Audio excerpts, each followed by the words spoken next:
पाहत आहात आपल्या हक्काचं चॅनल, आपली बातमी, आपलं चॅनल वन भारत। कल्याण पश्चिम येथील बेतुरकरपाडा येथील खंडेलवाल स्वीट मार्ट या मिठाईच्या दुकानाला गुरुवारी दुपारी भीषण आग लागल्याची घटना घडली। सुदैवाने यामध्ये जीवितहानी टळली आहे। कल्याण पश्चिम येथील बेतुरकरपाडा परिसरातील विजयनगरातील खंडेलवाल स्वीट मार्ट दुकानाला गुरुवारी दुपारी 12:45 भीषण आग लागल्यानं आगीत दुकानातील मिठाईसह सामान जळून खाक झालंय। घटनास्थळी तातडीने कल्याण डोंबिवली महानगरपालिका अग्निशमन दलाच्या बंबाने पोहोचत अग्निशमन दलाच्या जवानांनी आगीवर नियंत्रण आणलं।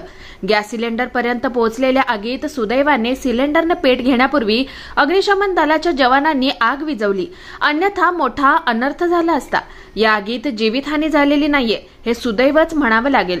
कल्याण डोंबिवली मनपाचे अग्निशमन दलाचे प्रमुख अग्निशमन अधिकारी नामदेव चौधरी यांच्याशी संपर्क साधला असता त्यांनी सांगितलं की प्राथमिक माहितीनुसार देवघरातील दिव्यामुळे अथवा शॉर्ट सर्किटमुळे अथवा अन्य कशामुळे आग लागली, हे तपासाअंती माहित होईल। कल्याण डोंबिवली मनपा क्षेत्रात वाढत्या आगीच्या घटना पाहता आता हॉटेल, दुकाने, रेस्टॉरंट, बारमध्ये आग नियंत्रणाच्या उपाययोजना केल्या आहेत नाहीत याची तपासणी करणं गरजेचं दिसून येत आहे।